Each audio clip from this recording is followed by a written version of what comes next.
한섬그룹 전략기획실의 형광등은 자정이 가까운 시간에도 꺼질 줄 몰랐다. 강지우의 얇은 손가락이 키보드 위를 쉴 새 없이 오갔다. 그녀의 모니터에는 복잡한 재무제표와 시장 분석 데이터가 빼곡했다. 입사 5년차, 그녀는 부서에서 가장 유능한 실무자였지만 그녀의 공은 언제나 무능한 김 팀장의 몫으로 돌아갔다. 지금 그녀가 수정하고 있는 이 보고서 역시 김 팀장이 재벌 3세라는 이유만으로 그룹의 중요 프로젝트를 맡았다가 망쳐놓은 결과물이었다. 지우는 묵묵히 숫자의 논리적 오류를 바로잡았다.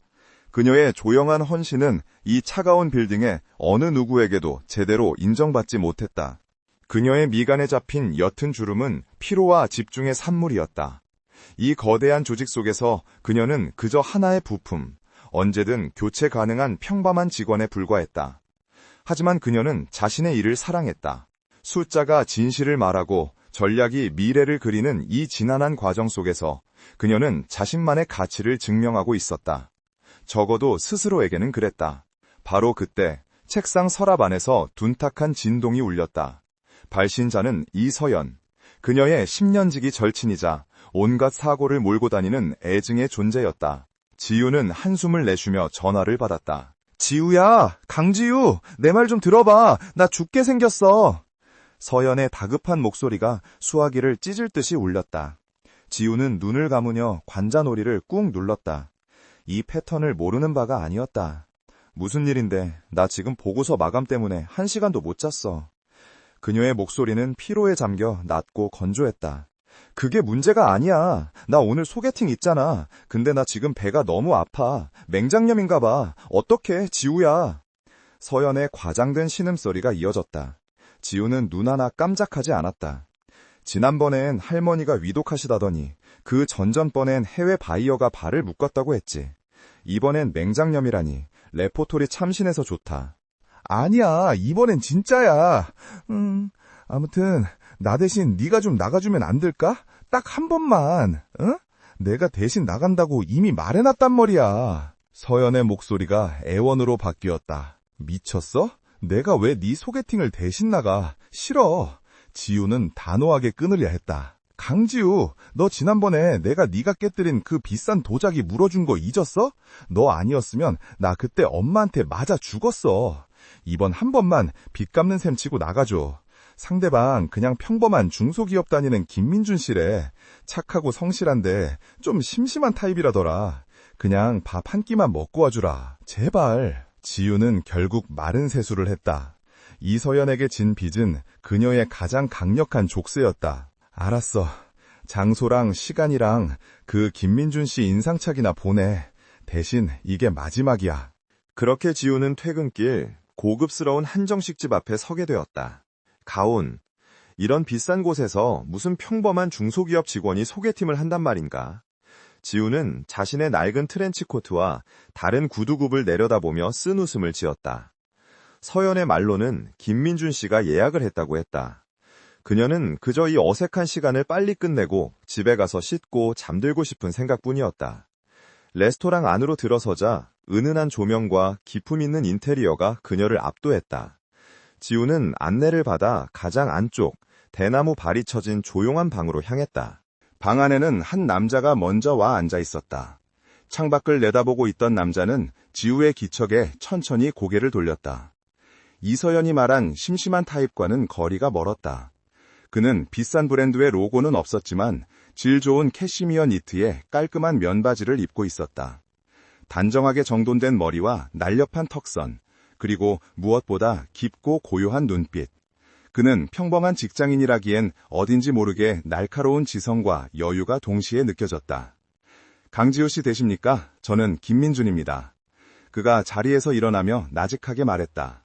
목소리마저 듣기 좋았다. 지우는 잠시 당황했지만 이내 침착함을 되찾고 자리에 앉았다. 네, 강지우입니다. 늦어서 죄송합니다. 어색한 정적이 흘렀다. 맞은편의 남자 권태민은 사실 이 자리가 죽기보다 싫었다. 그룹 총수인 할아버지의 성화에 못 이겨 나온 자리였다. 그는 최근 미국 지사에서 성과를 거두고 막 귀국해 한섬그룹의 보이지 않는 CEO로 취임했다. 하지만 그의 취임은 극비 상황이었고 내부의 적들을 파악하기 위해 그는 당분간 신분을 숨기고 있었다. 할아버지는 그런 그에게 정신 차리고 가정부터 꾸리라며 이 소개팅을 강요했다. 태민은 적당히 시간을 때우다 갈 생각으로 김민준이라는 가명을 썼다. 그는 맞은편의 여자를 관찰했다. 화장기 없는 얼굴에 수수한 옷차림. 하지만 피곤함 속에서도 눈빛은 맑고 단단했다. 첫인상은 나쁘지 않았지만 그저 그뿐이었다. 무슨 일 하시는지 물어봐도 될까요? 태민이 의례적인 질문을 던졌다. 그냥 작은 회사에서 기획일 하고 있습니다. 지우는 한섬그룹 전략기획실이라고 말하는 대신 적당히 둘러댔다. 서연을 대신해 나온 이 자리가 떳떳하지 못했기 때문이었다. 김민준 씨는 무역회사 다니신다고 들었어요. 태민은 고개를 끄덕였다. 네, 작은 무역회사입니다. 주로 해외 시장 동향을 분석하죠. 음식이 나오기 시작하고 두 사람 사이에는 예상대로 어색한 침묵이 흘렀다. 지우는 이 시간이 1분이라도 빨리 가길 바랐다. 반면 태민은 이 여자가 왜 자신에게 아무런 관심도 보이지 않는지 조금 의아했다. 그가 신분을 숨기고 있어도 그에게서 풍기는 분위기나 외모는 보통 여자들의 호기심을 자극하기에 충분했다. 하지만 강지우는 그저 눈앞의 호박죽에만 집중하고 있었다. 그 모습이 오히려 태민의 흥미를 끌었다. 그는 일부러 대화를 이어가기로 마음먹었다. 이곳 음식은 입에 맞으십니까? 태민이 다시 입을 열었다. 네, 정갈하네요. 지우는 단답형으로 대답했다. 그러다 문득 레스토랑의 내부 장식을 둘러보던 그녀의 시선이 한 곳에 멈췄다. 벽에 걸린 현대 미술 작품이었다. 저 그림 유명한 작가의 작품인가요? 그녀가 별 생각 없이 물었다. 태민은 그 그림을 쳐다봤다. 아닙니다. 신진 작가의 작품인데 이 레스토랑 대표님이 후원하고 계시죠. 기존의 틀을 깨는 과감한 시도와 동양적인 미학이 잘 어우러진 점이 인상 깊어서 제가 개인적으로 좋아하는 작품입니다. 그의 설명은 전문적이면서도 깊이가 있었다. 지우는 의외라는 듯 그를 바라보았다. 심심한 남자라더니 예술에 대한 조예가 깊어 보였다. 그렇게 볼 수도 있겠네요. 하지만 제 생각은 조금 다릅니다. 지우가 입을 열었다. 저 작품의 구도는 안정적이지만 사용된 색감의 부조화가 오히려 작가의 내적 혼란을 드러내는 것 같아요. 전통적인 미학을 따르려 했지만 결국 자신만의 색을 감추지 못한 거죠. 어쩌면 의도된 불안정성일 수도 있고요. 그녀의 분석은 날카롭고 독창적이었다. 태민의 눈이 가늘어졌다. 그는 이 그림을 수십 번 봤지만 그런 관점으로 생각해 본 적은 없었다. 대화의 물꼬가 트였다. 예술 이야기로 시작된 대화는 자연스럽게 경영 철학과 사회 현상으로 이어졌다. 요즘 스타트업들은 너무 단기적인 성과에만 집착하는 경향이 있어요. 지우가 자신의 의견을 피력했다. 물론 빠른 성장이 중요하지만 지속 가능한 비즈니스 모델 없이는 결국 사상 누각일 뿐이죠. 특히 전략기획팀은 그런 중심을 잡아줘야 하는데. 그녀는 말하다가 아차 싶어 입을 다물었다. 너무 자기 일에 몰두해서 말해버렸다. 태민은 흥미없다는 듯 몸을 앞으로 기울였다. 지속 가능한 모델이라 구체적으로 어떤 의미죠? 강지우 씨가 생각하는? 예를 들어 최근 유통업계의 과도한 새벽 배송 경쟁 같은 거죠. 지우는 일단 시작한 김에 자신의 생각을 쏟아냈다. 소비자 편의는 극대화됐지만 그 이면의 물류 시스템 노동자들의 희생, 과도한 포장재로 인한 환경 문제, 그리고 출혈 경쟁으로 인한 수익성 악화는 누구도 책임지지 않아요. 단기적인 점유율 확보에만 매달리다간 결국 업계 전체가 공멸할 수도 있습니다. 차라리 그 비용으로 AI 기반의 효율적인 물류 시스템을 구축하거나 친환경 포장재를 개발하는 데 투자하는 편이 장기적으로는 더 현명한 전략 아닐까요? 그녀의 목소리에는 자신의 일에 대한 확신과 열정이 담겨 있었다. 태민은 말없이 그녀를 응시했다. 지금 그녀가 지적한 내용은 정확히 한섬그룹의 물류 계열사가 당면한 문제이자 자신이 해결해야 할 최우선 과제였다. 이사들 앞에서 브리핑을 듣는 것보다 이 평범한 직원의 분석이 훨씬 더 날카롭고 본질을 꿰뚫고 있었다. 김민조 씨는 어떻게 생각하세요? 지우가 되물었다. 태민은 잠시 생각에 잠겼다가 입을 열었다. 강지우 씨의 의견에 전적으로 동감합니다. 하지만 이상과 현실은 다르죠. 당장의 실적이 주가를 좌우하고 주주들은 기다려주지 않습니다. AI 시스템 구축이나 친환경 기술 개발은 막대한 초기 비용과 시간이 필요합니다. 그걸 감수할 만큼 용기 있는 경영자가 과연 몇이나 될까요? 그의 목소리에는 묘한 자조감이 섞여 있었다. 지우는 그의 말에 담긴 무게를 느꼈다. 작은 무역회사 직원이 할 법한 고민은 아니었다. 그렇다고 해서 잘못된 걸 알면서도 방치할 순 없죠. 그게 경영자의 용기고 전략가의 책임이라고 생각합니다. 그녀가 단호하게 말했다. 태미는 그 말에 가슴이 가볍게 떨리는 것을 느꼈다. 책임. 그가 미국에서 돌아와 이 거대한 그룹을 맡기로 결심한 이유이기도 했다. 그는 수많은 정략결혼 상대자들과의 지루한 만남에서 단 한 번도 느껴보지 못한 지적인 희열과 공감대를 오늘 처음 만난 이 여자에게서 느끼고 있었다. 시간 가는 줄 모르고 대화는 깊어졌다. 2시간으로 예상했던 만남은 4시간이 훌쩍 넘어가고 있었다. 레스토랑이 마감 시간을 알리자 두 사람은 아쉬운 듯 자리에서 일어났다. 레스토랑 밖, 서늘한 밤 공기가 두 사람의 뺨을 스쳤다. 오늘 말씀 잘 들었습니다. 지우가 먼저 입을 열었다. 예상과 달리 아주 유익한 시간이었어요. 태미는 그녀의 솔직한 표현에 옅은 미소를 지었다. 저도 마찬가지입니다, 강지우 씨. 심심한 남자일 거라 생각하셨나 본데. 지우는 당황해서 손사래를 쳤다. 아니요, 그런 뜻이 아니라. 알고 있습니다. 오늘 정말 즐거웠습니다. 태민이 말했다. 그는 그녀에게 연락처를 다시 묻거나 다음 약속을 잡지 않았다. 그저 깊은 눈으로 그녀를 바라보며 정중하게 고개를 숙였다. 조심히 들어가십시오. 지우도 마주 고개를 숙이고 돌아섰다. 그녀는 택시를 잡기 위해 큰 길로 걸어갔다. 이상한 일이었다. 분명 서연을 대신해 억지로 나온 자리였는데 심장이 묘하게 두근거렸다. 김민준이라는 남자, 평범한 중소기업 직원이라기엔 너무나 지적이고 사려 깊고 또 매력적이었다. 지우는 고개를 흔들었다. 어차피 다시 볼 사람도 아닌데. 지우가 사라지는 모습을 끝까지 지켜보던 태미는 자신의 차로 향했다. 레스토랑에서 몇 블록 떨어진 것에 주차된 그의 신분을 말해주는 검은색 세단이었다. 운전석이 아닌 뒷좌석에 올라타자 비서실장이 걱정스러운 얼굴로 물었다. 회장님, 괜찮으십니까? 예정보다 너무 늦어지셔서. 태미는 넥타이를 살짝 풀며 피곤한 듯 눈을 감았다. 괜찮아, 김비서. 혹시 우리 그룹 전략기획실에 강지우라는 직원 아나? 비서실장은 태블릿을 빠르게 조작했다. 전략기획 1팀의 강지우 대리 말씀이십니까? 입사 5년차 S급 인재로 분류되어 있지만 상사와의 불화로 몇 년째 승진이 누락된 상태입니다. 태미는 눈을 떴다. 그의 입가에 희미한 미소가 갈렸다. S급 인재. 역시 그의 눈은 틀리지 않았다. 그리고 상사와의 불화라는 대목이 마음에 걸렸다. 김 팀장, 그 사고 뭉친 여성 말인가? 그는 낮게 을조렸다. 내일 아침 전략기획실에 최근 3년간 모든 프로젝트 보고서와 인사평가 자료 전부 내 책상으로 가져와. 특히 강지우 대리가 참여한 프로젝트 위주로. 비서실장은 의아했지만 곧바로 알겠습니다 라고 대답했다. 차는 밤의 정막을 가르고 한남동의 저택을 향해 미끄러져 갔다. 태미는 창밖의 야경을 바라보며 생각에 잠겼다. 강지우. 그녀의 날카로운 통찰력, 그리고 자신의 책임을 말하던 단단한 눈빛이 잊히지 않았다. 운명은 때로 가장 예상치 못한 모습으로 찾아온다. 그날의 만남 이후 며칠이 흘렀다. 강지우의 일상은 거대한 톱니바퀴처럼 단조롭게 반복되었지만 그녀의 내면은 미세한 파문으로 일렁였다. 보고서를 작성하다가도 엑셀 시트의 숫자를 검토하다가도 불쑥 김민준이라는 남자의 목소리가 귓가를 맴돌았다. 예술을 논하던 그의 깊은 눈빛, 경영 전략의 본질을 꿰뚫어 보던 날카로운 통찰력, 그리고 무엇보다 그녀의 의견을 진지하게 경청하고 존중해주던 태도.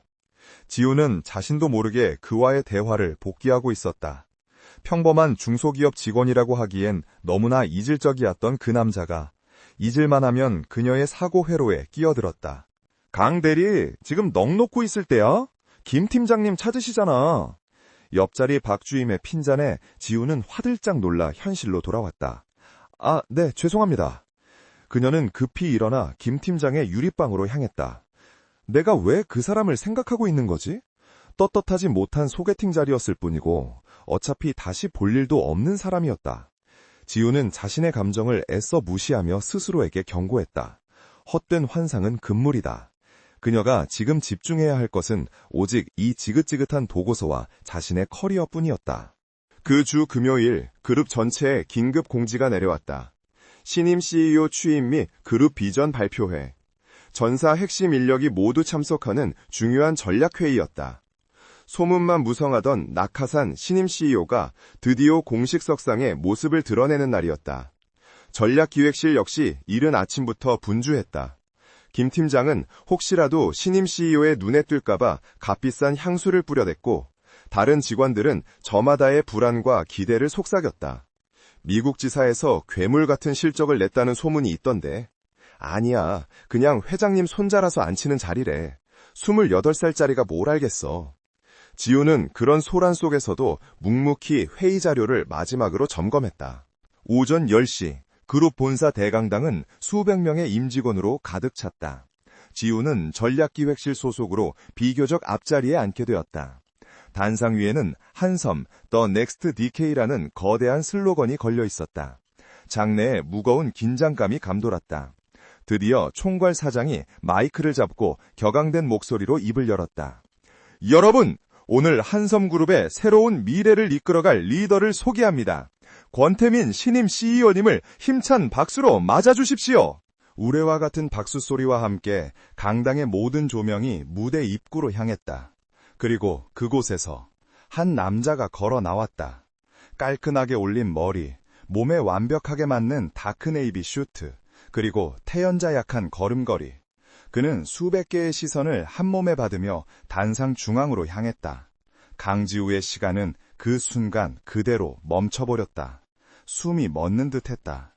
며칠 전 한정식집 가온에서 자신과 마주 앉아 예술과 경영을 논하던 남자, 김민준 씨라고 자신을 소개했던 바로 그 남자였다.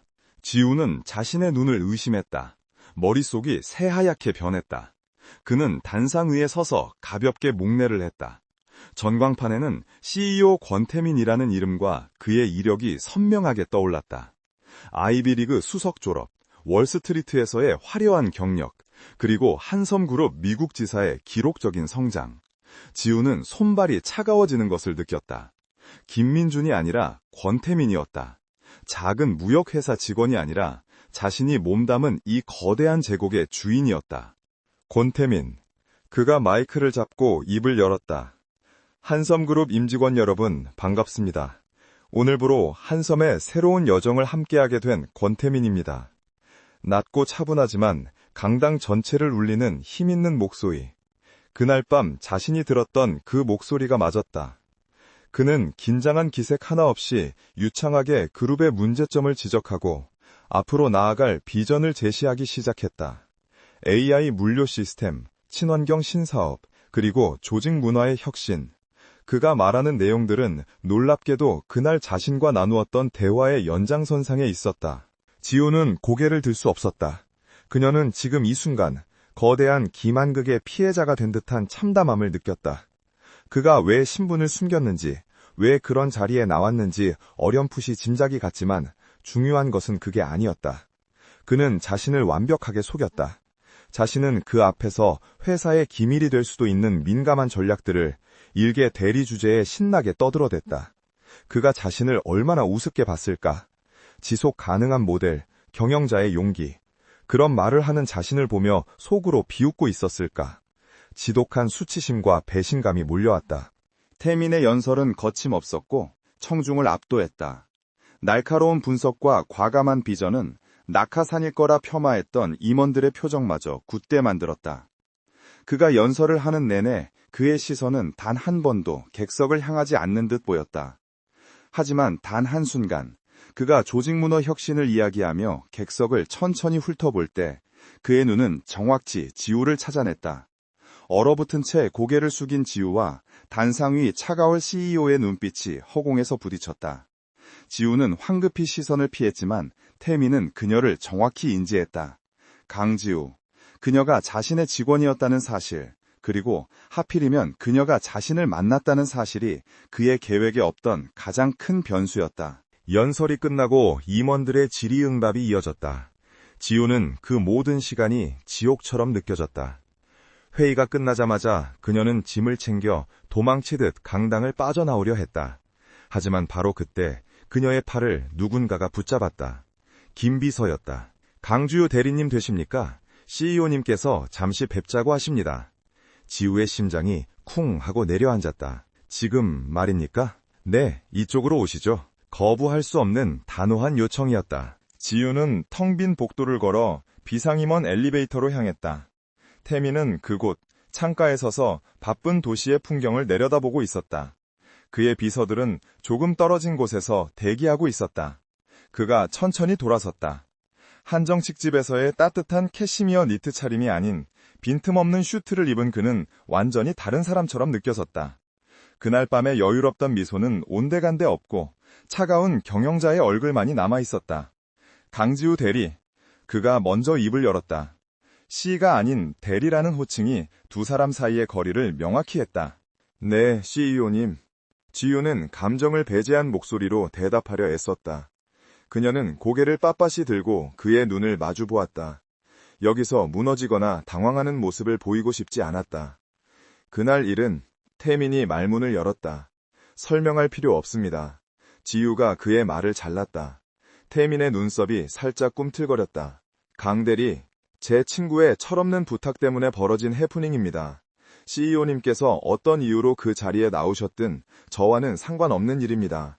그리고 그날 제가 드렸던 말씀들은 지우는 입술을 깨물었다. 그저 한 개인의 사견일 뿐 한섬그룹 직원의 입장과는 무관합니다. 부디 잊어주시길 바랍니다. 그녀의 목소리는 차가웠지만 자세히 듣지 않으면 모를 만큼 미세하게 떨리고 있었다. 태미는 그녀의 그런 모습을 말없이 지켜보았다. 그녀는 그가 예상했던 것보다 훨씬 더 강하고 자존심이 센 여자였다. 그는 그녀가 화를 내거나 당황할 것이라 생각했지만 그녀는 완벽한 직원의 가면을 쓰고 철저하게 선을 그었다. 잊으라고? 태민이 나직하게 반문했다. 그날 우리가 나눈 대화들, 강대리가 보여준 통찰력, 그것까지 전부 잊으란 말인가? CEO님의 시간을 뺏어서 죄송합니다. 지우는 그의 질문에 대답하는 대신 고개를 숙였다. 업무에 복귀해 보겠습니다. 그녀는 그에게서 등에 돌렸다. 그 순간 태민이 다시 입을 열었다. 강지우 대리. 그의 목소리는 아까보다 한층 더 낮고 무거워져 있었다. 내가 강 대리를 속일 의도는 없었어. 그건 할아버지의 강요로 나간 어쩔 수 없는 자리였고 나 역시 신분을 밝힐 수 없는 상황이었어. 그는 처음으로 그녀에게 변명에 가까운 해명을 했다. 지우는 돌아보지 않았다. 그녀의 어깨는 꼿꼿했다. 이해합니다, CEO님. 그리고 다시 한번 말씀드리지만 그날 밤의 일은 제 기억 속에서도 깨끗이 지웠습니다. 그녀는 CEO님이라는 단어에 의식적으로 힘을 주었다. 앞으로는 한섬그룹의 직원으로서 강 대리로서의 본분에만 충실하겠습니다. 그녀는 더 이상 기다리지 않고 복도를 걸어갔다. 뚜벅뚜벅 망설임 없는 구두 소리가 차가운 대리석 복도에 울렸다. 태미는 그녀가 사라지는 뒷모습을 굳은 표정으로 바라보았다. 그녀가 그어놓은 전문적인 경계라는 벽은 생각보다 훨씬 더 단단했다. 그는 방금 막 첫 발을 내디딘 이 거대한 그룹의 CEO였지만 지금 이 순간 그는 자신의 뜻대로 되지 않는 단 한 사람 때문에 복잡한 감정에 휩싸였다. 그녀의 배신감은 당연한 것이었다. 하지만 그 배신감 이면에 숨겨진 그녀의 단단한 자존심과 프로페셔널리즘이 그의 마음을 더욱 강하게 사로잡았다. 막 시작되려던 두 사람의 운명은 가장 혹독한 방식으로 첫 번째 장애물을 만난 것이었다. 권태민의 취임은 한섬그룹에 보이지 않는 폭풍을 몰고 왔다. 그 폭풍의 중심에서 가장 불편한 심기를 감추지 못하는 이가 있었으니 바로 박상진 부회장이었다. 박 부회장은 회장의 아들이 아닌 사촌이라는 이유로 평생 2인자에 머물러야 했던 인물이었다. 그는 권태민의 아버지, 즉 현 회장과 평생을 경쟁했지만 결국 밀려났고 이제는 그 아들까지 상사로 모셔야 하는 굴욕적인 상황에 처했다. 그는 지난 몇 년간 회장이 병석에 누워있는 동안 사실상 그룹의 실권을 장악해왔다. 그런 그의 눈에 28의 어린 권태민은 그저 운 좋은 핏줄을 타고난 애송이에 불과했다. 첫 임원회의에서 박상진은 팔짱을 낀 채 단상 위에 권태민을 관망했다. 연설은 날카로웠지만 그는 저것이 그저 월스트리트에서 주워들은 이론에 불과하다고 애써 폄하했다. 하지만 회의가 진행될수록 태민이 각 계열사 사장들의 보고를 받고 날카롭게 핵심을 찌르는 질문을 던질 때마다 박 부회장의 미간은 좁아졌다. 그는 태민이 보통 내기가 아님을 직감했다. 애송이인 줄 알았는데 잘 벼려진 칼날을 숨기고 있었다. 박 부회장은 본능적으로 태민의 약점을 찾아야겠다고 생각했다. 그의 눈에 강지우가 들어온 것은 아주 우연한 순간이었다. 며칠 뒤 그는 임원 전용 엘리베이터를 기다리다가 복도 저편에서 신임 CEO와 마주치는 한 여직원을 보게 되었다. 그 여직원이 바로 강지우였다. 태민은 중요한 보고를 받기 위해 걸음을 옮기던 중이었고 지우는 반대편에서 자료를 들고 걸어오고 있었다. 복도 한가운데서 마주친 두 사람. 지우는 즉각 걸음을 멈추고 90도로 고개를 숙였다. CEO님, 수고하십니다. 태민은 그녀를 스쳐 지나가며 짧게 고개를 끄덕였을 뿐 아무 말도 하지 않았다. 그것은 누가 봐도 상사와 부하 직원 사이에 지극히 평범하고 사무적인 인사였다. 하지만 박상진의 노련한 눈은 그 짧은 순간을 놓치지 않았다. 태민이 지우를 스쳐 지나간 후 그녀가 고개를 들고 다시 걸음을 옮길 때까지 태민의 시선이 아주 찰나의 순간 동안 그녀의 뒷모습에 머물렀다는 것을, 그리고 지우가 돌아서자마자 태민의 표정이 미세하게 굳어졌다는 것을. 박상진은 비릿한 미소를 지었다. 김 비서, 그가 자신의 비서를 불렀다. 방금 저 여직원 전략기획실 강지우 대리 맞지? 네, 부회장님, 강지우 대리입니다. 박상진은 권태민이 강지우에게 특별한 관심이 있다고 확신했다. 물론 그것이 긍정적인 관심인지 혹은 그 반대인지는 중요하지 않았다. 중요한 것은 신임 CEO가 일개 대리에게 반응을 보였다는 사실 그 자체였다. 박상진은 이 미끼를 물기로 결심했다. 그는 강지우를 압박함으로써 권태민의 반응을 떠보고 그의 리더십을 흔들 수 있는 완벽한 구실을 찾았다고 생각했다. 그는 곧장 전략기획실에 김 팀장을 자신의 사무실로 호출했다. 김 팀장은 그룹의 실세인 박 부회장의 호출에 꼬리 9개 달린 여우처럼 달려왔다. 아이고, 부회장님, 무슨 일로? 박상진은 서론 없이 본론을 꺼냈다. 자네 부서에 강지우 대리라고 있던데 일은 좀 하나? 김 팀장은 순간 당황했다. 그는 지우의 능력을 시기하면서도 그녀의 실무 능력에 의존하고 있었다. 아, 예, 시키는 일은 그럭저럭 합니다만 가끔 좀 고집이 세서. 박상진은 그의 말을 잘랐다. 됐네. 이번에 내가 아주 중요한 프로젝트를 하나 맡기려고 해. 자네 팀에서 맡아줬으면 좋겠는데. 박상진이 꺼내든 것은 먼지가 뽀얗게 쌓인 남양주 에코콤플렉스 개발사업 기획안이었다. 그것은 지난 5년간 3번이나 시도되었다가 처참하게 실패한 그룹 내에서 저주받은 프로젝트로 불리는 사업이었다.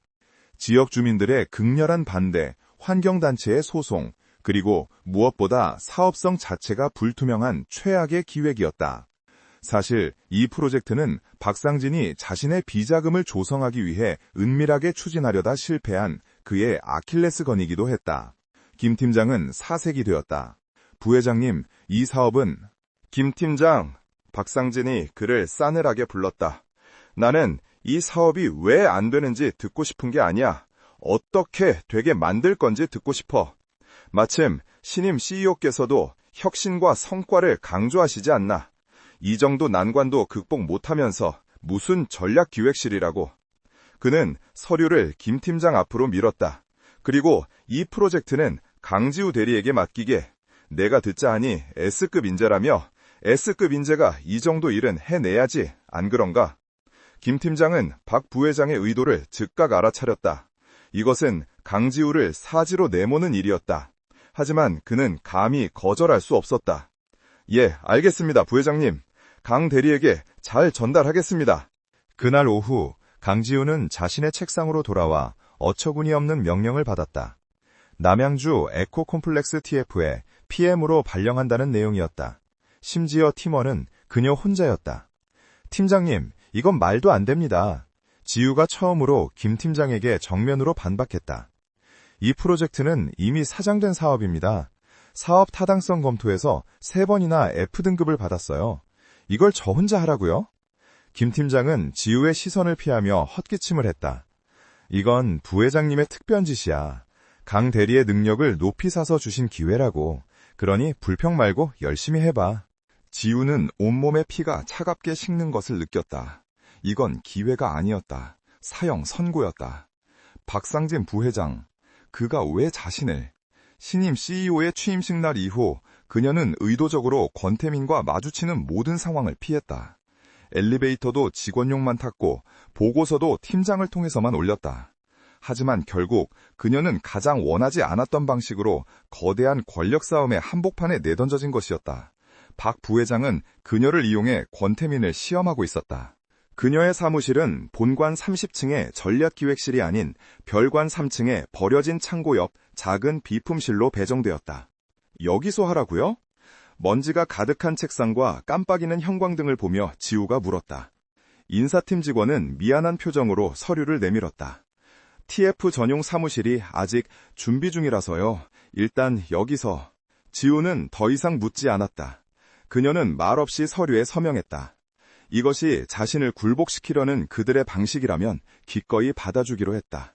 그녀가 짐을 옮기고 있을 때 권태민은 비서실장으로부터 이 황당한 인사발령에 대해 보고받고 있었다. 박 부회장이 태민이 외부 투자자 미팅에 들어간 사이 전광석화처럼 일을 처리해버린 것이었다. 박상진 부회장이 직접? 태민의 목소리가 얼음장처럼 차가워졌다. 네, 전략기획실 김 팀장을 통해 강지우 대리 1인을 TFPM으로 임명하고 별관 사무실로 이동 조치시켰습니다. 안건은 남양주 에코콤플렉스입니다. 태민은 주먹을 강하게 움켜쥐었다. 남양주, 그 저주받은 땅, 박상진의 썩은 돈줄이라는 것을 그도 이미 파악하고 있었다. 감히 박상진이 자신의 사람을 건드린 것이었다. 아니, 그녀는 아직 자신의 사람이 아니었다. 하지만 박상진은 그녀를 권태민의 사람으로 간주하고 도발을 감행했다.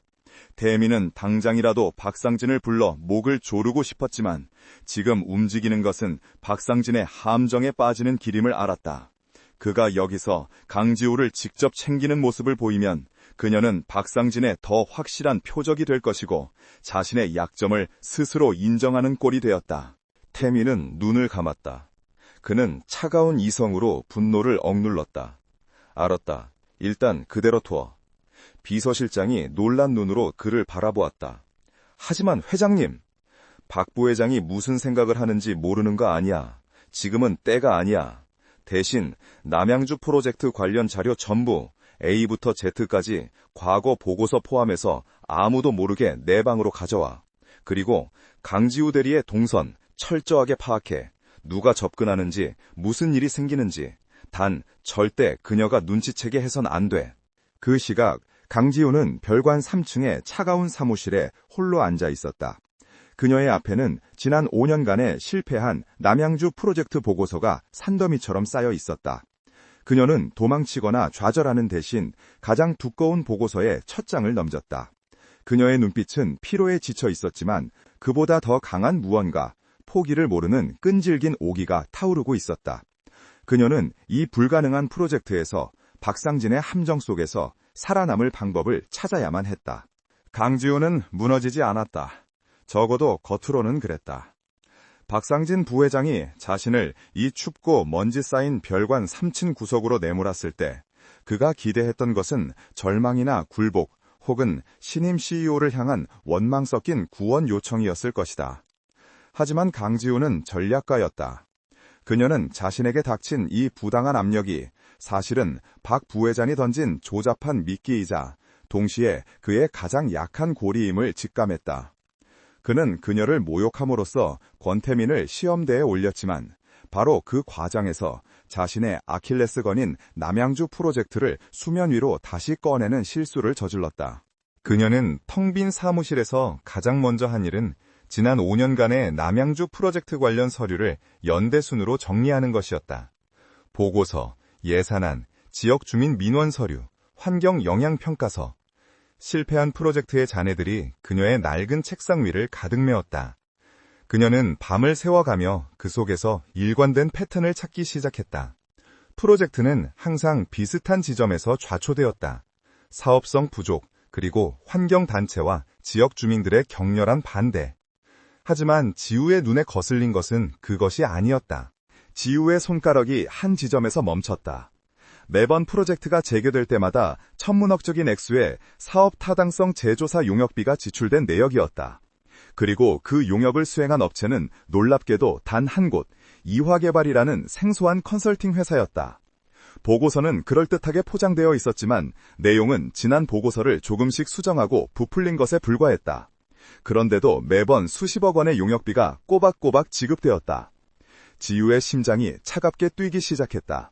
이건 단순한 비효율이나 실수가 아니었다. 의도적으로 조성된 비자금의 냄새가 짙게 풍겼다. 그녀는 이화개발의 법인 등기부 등본을 떼어버려 했지만 어찌된 일인지 내부 전산망에서는 조회가 차단되어 있었다. 김 팀장에게 요청해야 했지만 그건 호랑이 굴에 먹이를 던져주는 꼴이었다. 박상진의 귀에 바로 들어갈 것이 뻔했다. 그녀는 벽에 부딪혔다. 이화개발과 박상진 부회장을 연결할 고리, 그것을 찾는 것이 이 불가능한 프로젝트의 유일한 활로였다. 그녀는 며칠 밤낮으로 합법적인 루트 안에서 그 연결고리를 찾기 위해 애썼지만 박 부회장의 쳐놓은 방화벽은 견고했다. 같은 시각, 권태민은 자신의 집무실에서 김 비서가 올린 보고를 받고 있었다. 보고서의 내용은 단 2줄이었다. 강지우 대리, 별관 3청 사무실에서 3일째 야근 중, 특이 동향, 이화개발 관련 자료 집중 조회. 태민의 표정은 얼음처럼 굳어졌다. 그는 책상 위 인터폰을 눌렀다. 김 비서, 지금 당장 내 방으로. 그는 모니터 한쪽에 띄어진 별관 3층의 CCTV 화면을 바라보았다. 그녀가 눈치채지 못하도록 설치한 최소한의 감시 장치였다. 화면 속의 지우는 낡은 담요를 어깨에 두른 채 차가운 컵라면으로 끼니를 때우며 모니터에 집중하고 있었다. 그의 가슴 속에서 뜨거운 분노가 치밀었다. 감히 자신의 제구간에서 자신이 눈여겨보는 인재를 저렇게 비참하게 몰아넣다니. 박상진의 오만함이 하늘을 찔렀다. 하지만 그 분노보다 더 크게 다가온 것은 저런 절망적인 상황 속에서도 포기하지 않고 끈질기게 파고드는 그녀의 모습이었다. 그녀는 그가 생각했던 것보다 훨씬 더 강인한 전사였다. 그녀는 도움을 요청하지 않았고 그저 묵묵히 자신의 무기인 논리와 데이터로 싸우고 있었다. 태민은 김 비서에게 명령했다. 이화개발, 지금 당장 뿌리까지 뽑아내. 박상진과 연결된 모든 증거 단 하나도 빠짐없이. 태민은 그녀가 스스로 이겨내길 바랐다. 하지만 동시에 그녀가 저 견고한 벽 앞에서 좌절하는 것을 원치 않았다. 그녀는 이미 정밥에 근접해 있었고 이제 필요한 것은 결정적인 열쇠뿐이었다. 그는 직접 나서는 대신 가장 그답고 가장 전략적인 방식으로 그녀를 지원하기로 결심했다. 그것은 CEO로서의 공적인 개입이 아닌 그날 밤 김민준으로서 그녀의 통찰력을 알아보았던 한 남자로서의 비밀스러운 연대였다. 그는 아무도 모르게 자신만이 할 수 있는 방식으로 그녀에게 무기를 쥐어주기로 했다. 그날 밤 자정이 넘은 시각, 지우는 도저히 풀리지 않는 연결고리에 지쳐 텅 빈 복도의 자판기 앞에 섰다. 따뜻한 율무차 한 잔이 얼어붙은 손을 겨우 녹여주었다. 그녀가 다시 사무실로 돌아왔을 때 무언가 달라져 있었다. 분명히 자신이 잠그고 나갔던 책상 2번째 서랍이 1cm쯤 미세하게 열려 있었다. 지우의 심장이 쿵쾅거리기 시작했다. 누군가 다녀갔다. 그녀는 마른 침을 삼키며 천천히 서랍을 열었다.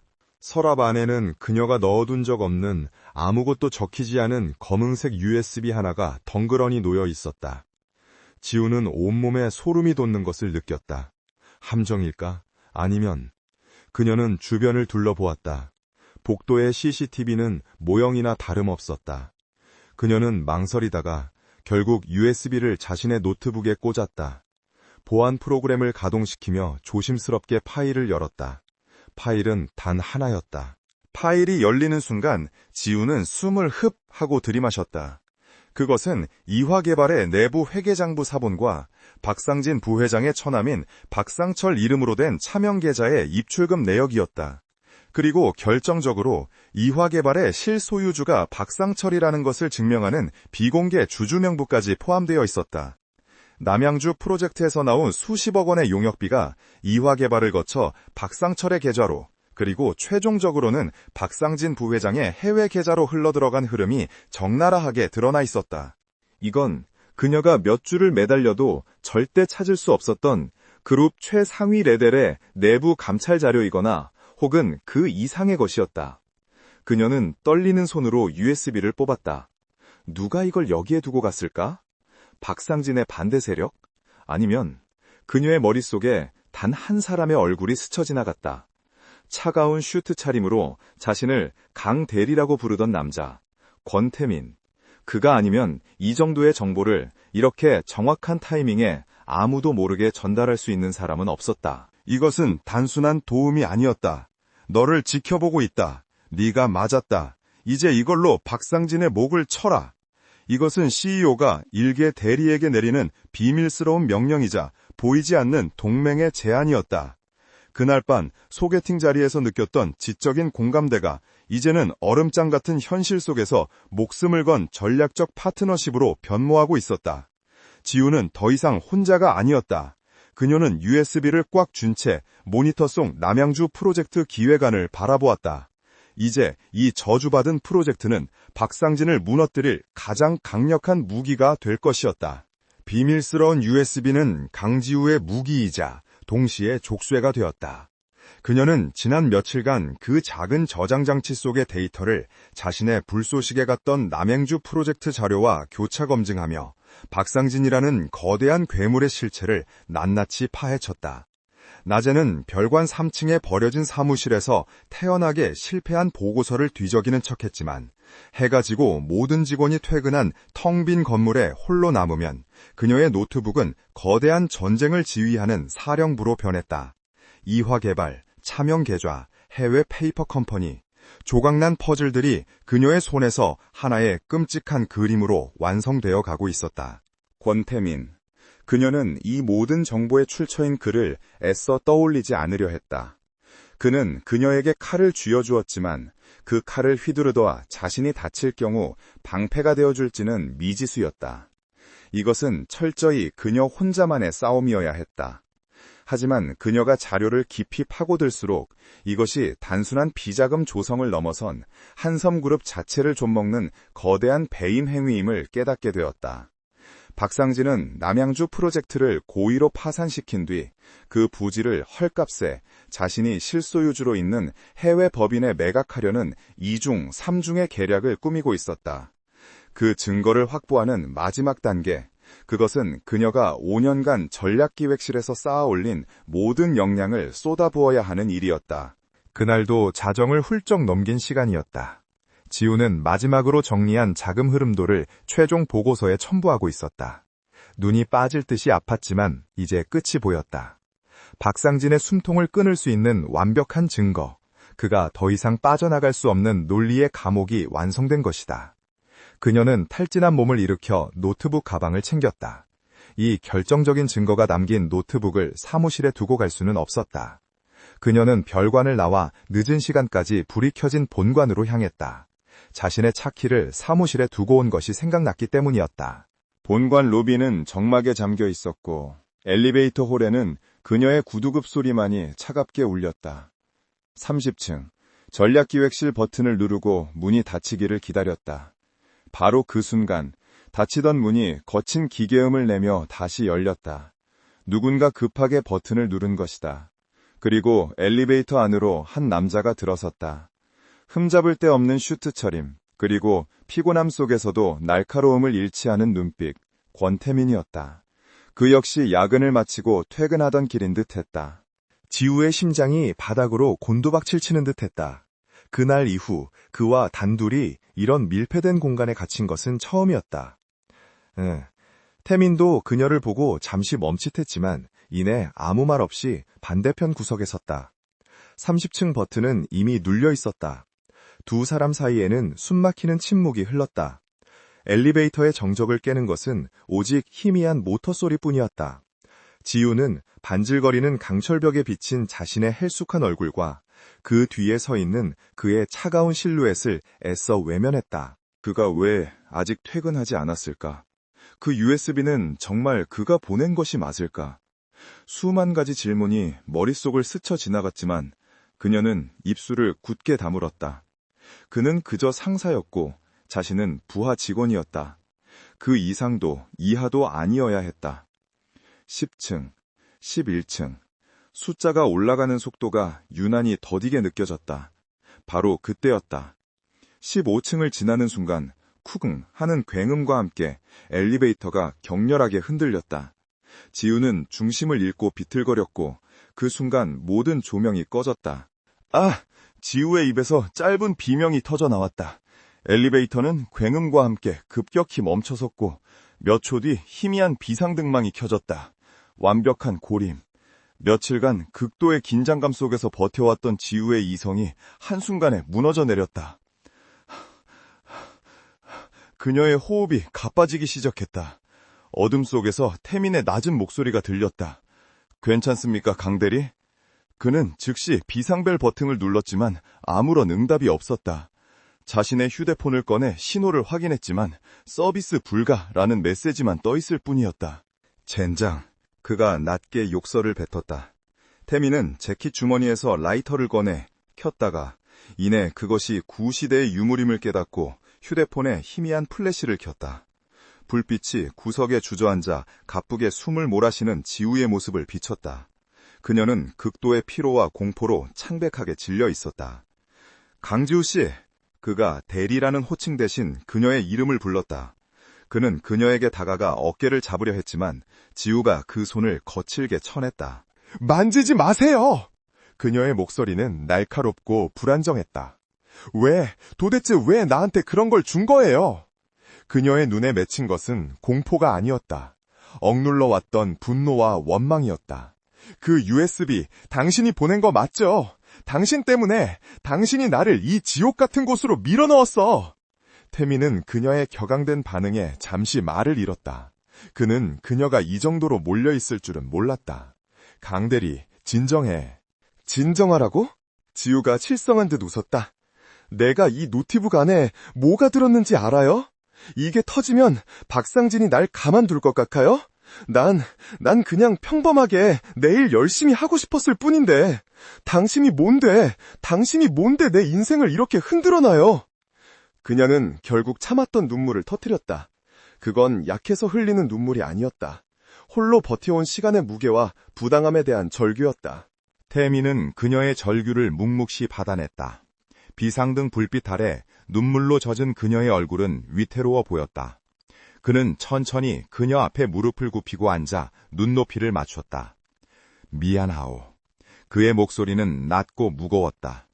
강지우 씨를 위험에 빠뜨릴 생각은 없었어. 하지만 당신이 아니면 안 됐어. 그게 무슨? 박상진이 당신을 표적으로 삼았을 때 당신은 이미 위험해졌어.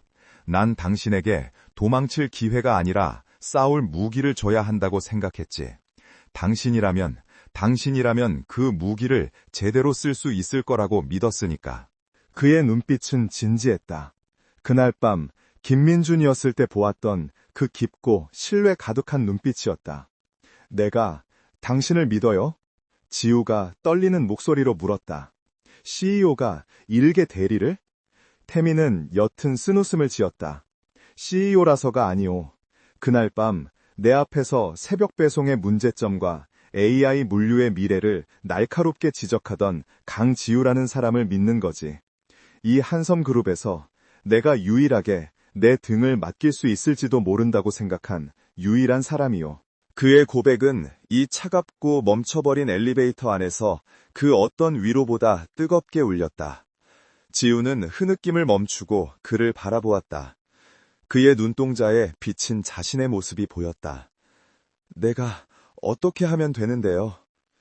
태민은 손을 뻗어 이번에는 조심스럽게 그녀의 뺨에 흐르는 눈물을 닦아주었다. 그의 손길은 놀라울 정도로 따뜻했다. 당신이 하던 대로, 당신의 논리로, 당신의 전략으로 박상진을 완벽하게 무너뜨려요. 그리고 내가 당신의 방패가 될 테니. 바로 그 순간 그가 그녀의 어깨를 감싸 안으려던 찰나, 철커덕 하는 소리와 함께 엘리베이터가 다시 한번 격렬하게 흔들렸다.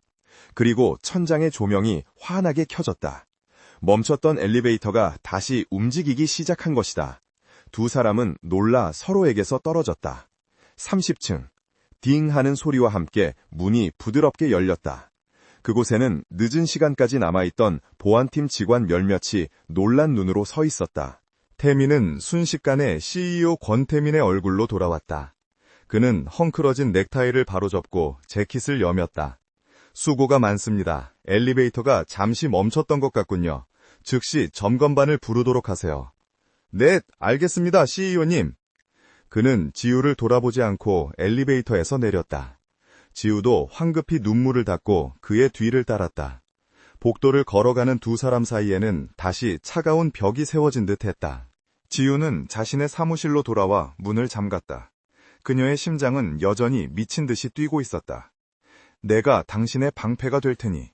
그의 목소리가 귓가에서 떠나지 않았다. 그녀는 더 이상 망설이지 않았다.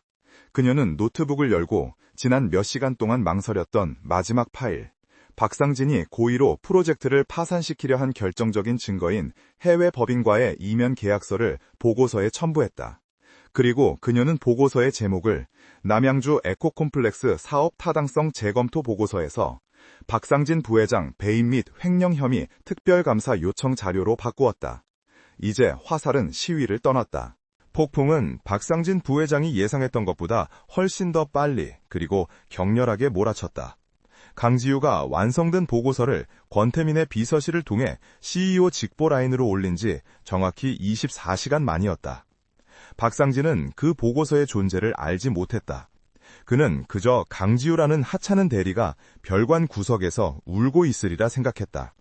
하지만 그는 자신의 사무실로 들이닥친 감사팀의 압수수색을 보고 나서야 무언가 잘못되었음을 깨달았다.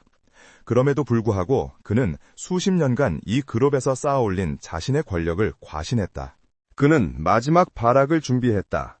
그는 자신이 가진 모든 지분과 이사회의 인맥을 동원해 긴급 이사회를 소집했다. 명분은 신임 CEO의 독단적 경영으로 인한 그룹 혼란 및 비상 경영체제 도입건이었다. 그는 권태민이 자신을 치기 위해 무리하게 감사를 진행했으며 이로 인해 그룹의 이미지가 실추되고 경영이 마비되었다고 주장할 생각이었다. 그리고 이사회 멤버들 대부분은 지난 수년간 그의 검은 돈을 받아먹은 공범자들이었다. 그는 이 싸움에서 자신이 이길 수 있다고 혹은 적어도 권태민에게 치명상을 입히고 자신은 빠져나갈 수 있다고 믿었다. 긴급 이사회 당일 한섬그룹 최상층에 위치한 이사회 회의실은 살얼음판 같은 긴장감으로 가득 찼다. 박상진은 회의의 주재자처럼 상석에 앉아 있었고 권태민은 그의 맞은편 가장 말석에 가까운 자리에 태연하게 앉아 있었다. 여러분, 박상진이 포문을 열었다. 28의 어린 CEO가 이 거대한 한섬을 어디로 이끌고 있는지 보십시오. 근거도 없는 음해로 평생을 그룹에 헌신한 저를 모욕하고 계열사들을 압박하고 있습니다. 이런 식의 독단적인 경영 당장 멈춰야 합니다. 몇몇 이사들이 동조하며 고개를 끄덕였다. 박상진은 권태민을 경멸적으로 쏘아보았다. 권태민 대표, 당신은 지금 이 자리에서 해명해야 할 거요. 무슨 근거로 감히 부회장인 나를... 바로 그때였다. 회의실에 무거운 문이 열리는 소리가 났다. 모든 이사들의 시선이 문으로 향했다. 그곳에는 낡은 트렌치코트 차림의 강지우가 서 있었다. 그녀의 손에는 노트북 가방이 들려 있었다. 박상진의 얼굴이 경악으로 일그러졌다. 넌 뭐야? 감히 여길 어디라고 들어와? 당장 경비들은 뭐 하는 거야? 그가 고함을 질렀다. 이사들도 술렁거렸다. 일개 대리가, 그것도 별관으로 쫓겨난 직원이 이사회에 난입하다니. 지우는 그러나 떨지 않았다. 그녀는 회의실을 천천히 가로질러 박상진의 시선을 피하지 않고 회의 테이블의 가장 끝 보조석에 섰다. 그녀의 시선은 권태민을 향했다. 태민은 그녀를 향해 아주 미세하게, 거의 보이지 않게 고개를 끄덕였다. 그것은 때가 되었다는 신호였다. 무슨 짓들이야! 당장 저 여자를 끌어내! 박상진이 다시 소리쳤다. 잠시만요, 부회장님. 태민이 처음으로 입을 열었다. 그의 차가운 목소리가 회의실을 얼어붙게 만들었다. 강지우 대리는 제가 불렀습니다. 뭐라고? 부회장님께서 근거를 물으셨지요. 그 근거를 지난 5년간 그룸의 저주받은 프로젝트였던 남양주 에코콤플렉스의 PM이었던 강지우 대리가 직접 보고할 것입니다. 지우는 자신의 노트북을 중앙 스크린에 연결했다. 그녀가 마우스를 클릭하자 박상진 부회장 배임 및 횡령 혐의 특별감사 요청 자료라는 제목이 거대한 스크린에 떠올랐다. 박상진의 얼굴이 하얗게 질렸다. 저건 조작이야. 저 계집애가 감히. 지우는 그의 고함 소리를 배경음악처럼 무시하며 침착하고 또렷한 목소리로 브리핑을 시작했다. 그녀의 목소리는 떨리지 않았고 그녀의 논리는 빈틈이 없었다. 첫째, 박상진 부회장은 이화개발이라는 위장업체를 통해 그녀는 이화개발의 실소유주가 박상진의 처남인 박상철임을 증명하는 등기부 등본과 주주 명부를 띄웠다. 지난 5년간 총 3회에 걸쳐 230억 원의 사업 타당성 용역비를 부풀려 지급하고 이 자금을 차면 계좌를 통해 그녀는 돈의 흐름을 한눈에 볼 수 있는 도표를 띄웠다. 자금이 이화개발에서 박상철로 그리고 박상철에게서 스위스은행의 페이퍼 컴퍼니로 흘러들어가는 완벽한 증거였다. 이사들의 표정이 굳어졌다. 그들은 이제 권태민이 아닌 박상진을 바라보고 있었다. 둘째, 이것이 단순한 횡령이 아닌 배임인 이유입니다. 지우는 다음 슬라이드를 넘겼다.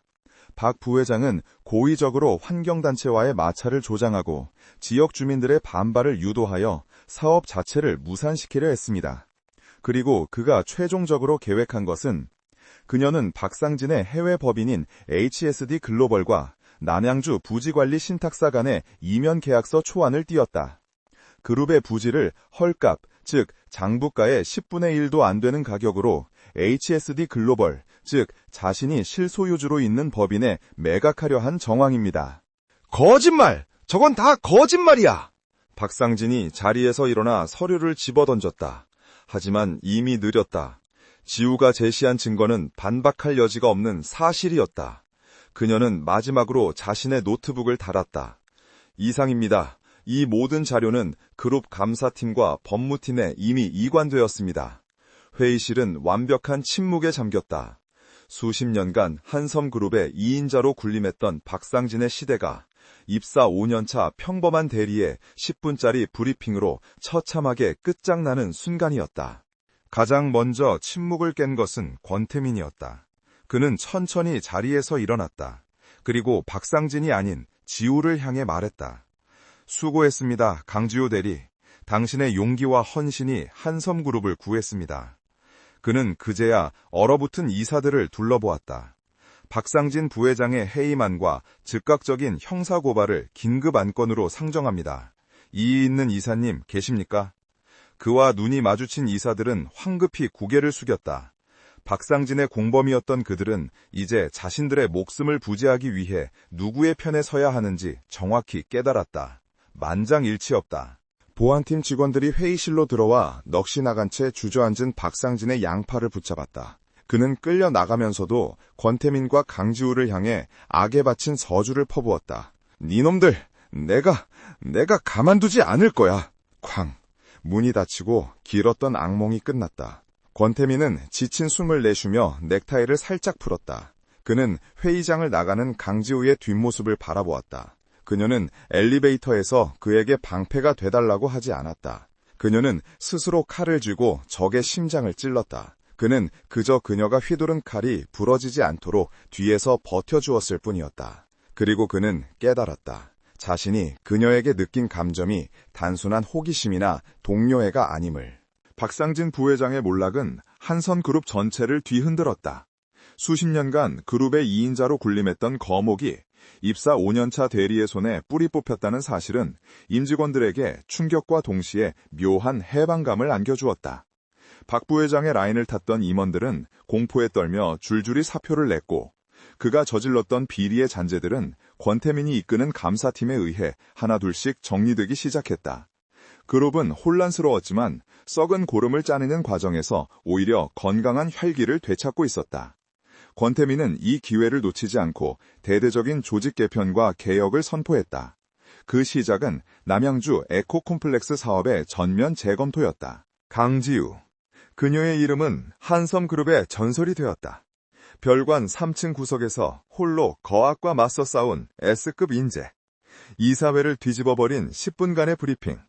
사람들은 그녀를 철의 여인 혹은 CEO의 숨겨진 칼이라 부르며 수군댔다. 그녀가 본관 30층 전략기획실로 복귀하던 날, 그녀의 옛 상사였던 김 팀장은 이미 대기 발령 조치되어 짐을 싸고 있었다. 그는 감히 지우와 눈고 마주치지 못하고 초라하게 복도를 빠져나갔다. 지우는 자신의 책상으로 돌아왔지만 그것은 더 이상 그녀가 있을 자리가 아니었다. 모두가 그녀의 파격적인 승진을 예상했다. 누군가는 그녀가 CEO의 연인이라는 추측을 내놓기도 했고, 누군가는 그녀가 최소한 이사급으로 승진할 것이라 떠들어댔다. 하지만 권태민의 결정은 모두의 예상을 뛰어넘는 지극히 권태민다운 것이었다. 그는 강지우를 단순히 승진시키는 대신 그녀만이 할 수 있는 자리를 만들었다. 일주일 뒤 강지우는 CEO 집무실로 정식 호출을 받았다. 엘리베이터에서의 위태로운 만남이나 이사회에서의 긴박한 눈빛 교환과는 달랐다. 완벽하게 공적인 자리. 그녀는 문을 노크하고 안으로 들어섰다. 태민은 거대한 책상 뒤에 앉아 결제 서류를 검토하고 있었다. 앉아요, 강지우 대리. 그의 목소리는 사무적이었다. 지우는 그의 맞은편 의자에 꼿꼿한 자세로 앉았다. 오늘부로 강지우 대리의 보직 변경을 명합니다. 태민이 서류 한 장을 그녀 앞으로 내밀었다. 인사 발령장, 소속 그룹 비전 TF팀, 직책 팀장, 부장 대우. 지우의 눈이 커졌다. 비전 TF팀입니까? 그렇소. 박상진이 망쳐놓은 것들을 수습하는 것도 중요하지만 난 미래를 그리고 싶소. 강 대리가 그날 밤 김민준 앞에서 말했던 것들. AI 기반 물류 시스템, 친환경 신사업, 그리고 지속 가능한 경영 모델. 한섬이 나아가야 할 바로 그 길을 설계할 팀이 필요하오. 그는 자리에서 일어나 그녀에게 다가왔다. 이 자리는 내가 당신에게 주는 보상이 아니오. 그의 눈빛은 진지했다. 이건 당신의 능력에 대한 나의 공식적인 투자요. 당신이 별관 3층에서 증명해 보였듯이 당신의 그 끈질김과 날카로운 통찰력으로 한섬아 10년 후를 그려주시오. 이건 연인에 대한 특혜가 아니라 CEO가 S급 인재에게 거는 기대요. 그는 연인이라는 단어를 의식적으로 입에 담았고 동시에 그것을 공적인 선으로 명확히 그었다. 지우는 그제야 얇은 미소를 지었다. 이것이 바로 그녀가 원했던 인정이었다. 네, CEO님, 최선을 다하겠습니다. 한 달이란 시간이 쏜살같이 흘러갔다. 강지우는 자신의 이름이 걸린 새로운 사무실에서 밤낮 없이 일에 매달렸다. 그녀는 자신의 능력을 증명이라도 하듯 날카롭고 혁신적인 기획안들을 쏟아냈고 권태민은 CEO로서 그녀의 기획안을 냉철하게 검토하고 승인했다. 두 사람은 공적인 파트너로서 완벽한 호흡을 보여주었다. 회사 안에서 그들은 그저 유능한 CEO와 유능한 팀장이었을 뿐 그 이상의 어떤 사적인 감정도 드러내지 않았다. 하지만 서로의 눈빛에 담긴 신뢰와 존중은 그 누구도 부정할 수 없는 것이었다. 그날도 야근을 마치고 늦은 밤, 지우가 회사를 나서려 할 때였다. 휴대폰이 짧게 울렸다. 발신자는 권태민이었다. 아직 퇴근 전이면 잠시 한강공원에서 볼 수 있겠소? 지우는 잠시 망설였다. 하지만 그녀는 이내 알겠습니다라는 답장을 보냈다. 모든 것이 제자리를 찾은 지금 그들에게는 아직 해결되지 않은 단 하나의 이야기가 남아있었다. 한강의 밤 공기는 쌀쌀했지만 강물은 도시의 불빛을 받아 잔잔하게 빛나고 있었다. 태민은 그날 밤의 캐시미어 니트가 아닌 평범한 재킷 차림으로 벤치에 앉아 그녀를 기다리고 있었다. 그 모습은 CEO 권태민도 김민준도 아닌 그저 한 남자 권태민이었다. 지우가 그의 옆에 조용히 앉았다. 두 사람 사이에는 어색하지만 편안한 침묵이 흘렀다. 역에서는 CEO님이라고 부르지 않아도 좋소. 태민이 먼저 입을 열었다. 그럼 뭐라고 불러야 하죠? 지우가 장난스럽게 물었다. 김민준 씨? 태민은 쓴웃음을 지었다. 그 이름은 잊어주시오. 그 이름으로 당신을 만난 건 행운이었지만 동시에 당신을 속인 이름이었으니까. 그는 그녀를 바라보았다. 다시 제대로 사과하고 싶었소. 그날 밤 당신을 속일 의도는 없었다고 말했지만 그건 변명이었지. 어쨌든 난 당신을 속였고 당신을 위험에 빠뜨렸소.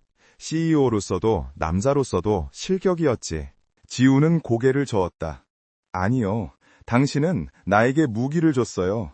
내가 스스로 싸울 수 있게 믿어줬고요. 엘리베이터에서 방패가 되어주겠다고도 했죠. 그녀가 그를 바라보았다. 이젠 괜찮아요. 모든 게 제자리를 찾았으니까요. 태미는 그녀의 말에 고개를 숙였다. 아직이요. 아직 제자리를 찾지 못한 게 하나 있어. 그가 지우의 손을 조심스럽게 잡았다. 지우는 놀랐지만 손을 빼지 않았다. 그날 밤 한정식 집에서 태민이 말을 이었다. 당신이 새벽 배송의 문제점을 지적하고 경영자의 용기에 대해 말할 때 난 수많은 정략 결혼 상대자들 앞에서는 단 한 번도 느껴보지 못했던 감정을 느꼈소. 이 여자와 계속 대화하고 싶다. 이 여자의 생각을 더 알고 싶다. 그의 목소리는 진심으로 떨리고 있었다. 그리고 당신이 박상진의 함정 속에서도 포기하지 않고 버티는 모습을 보면서 그게 존경심으로 변했소. 이사회에서 당당하게 브리핑을 하던 당신을 보면서는 그는 그녀의 손을 더 꽉 잡았다. 강지유 씨, 난 더 이상 작은 무역회사 직원 김민준도 아니고 당신 앞에서 신분을 숨긴 CEO도 아니오. 그저 당신을 마음에 담은 남자 권태민으로 여기 서 있소. 그날 친구 대신 억지로 나왔던 소개팅이 내 운명이었다는 걸 이제야 깨달았소. 그는 그녀의 눈을 깊이 바라보았다.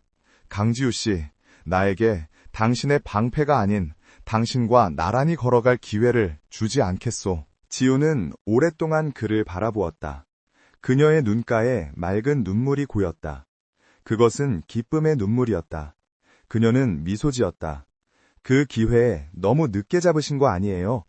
그녀가 가벼운 핀잔을 주었다. 태민의 얼굴에 그제야 안도와 기쁨의 미소가 번졌다. 그는 그녀를 천천히 끌어당겨 자신의 품에 안았다. 한강의 차가운 바람이 두 사람을 감쌌지만 서로의 온기만은 뜨겁게 전해졌다. 평범한 직원과 위장한 CEO로 만났던 두 사람. 그들은 가장 험난한 길을 돌아 가장 진실된 모습으로 서로에게 닿았다. 그날 이후 그들의 운명적인 사랑은 비로소 진짜 시작이었다. 에필로그 6개월 뒤 한섬그룹 본사 1층 로비. 권태민의 혁신안은 성공적으로 안착했고 강지우가 이끄는 비전 TF킴은 그룹의 핵심 브레인으로 자리 잡았다. 그녀는 더 이상 누구의 사람이 아닌 자신의 이름 석자 강지우 팀장으로 불렸다. 저녁 6시 퇴근하는 사람들로 붐비는 로비 한가운데 권태민이 서 있었다. 그는 CEO 전용 엘리베이터가 아닌 1층 로비에서 누군가를 기다리고 있었다. 잠시 후 강지우가 팀원들과 웃으며 이야기하며 걸어 나왔다. 그녀는 태민을 발견하고는 팀원들에게 가볍게 목례를 하고 그에게로 향했다. 기다렸어요? 방금 왔소. 태민이 자연스럽게 그녀의 손을 잡았다. 로비에 있던 모든 직원들의 시선이 두 사람에게 쏠렸지만 두 사람은 더 이상 주의 시선을 의식하지 않았다. 그들은 서로를 바라보며 환하게 웃었다. CEO와 그의 연인이 아닌 함께 미래를 그리는 가장 완벽한 파트너로서. 두 사람은 수많은 직원의 축복 어린 시선 속을 나란히 걸어 회전문을 나섰다. 서울의 화려한 야경이 새롭게 시작하는 두 사람의 운명을 따뜻하게 비추고 있었다.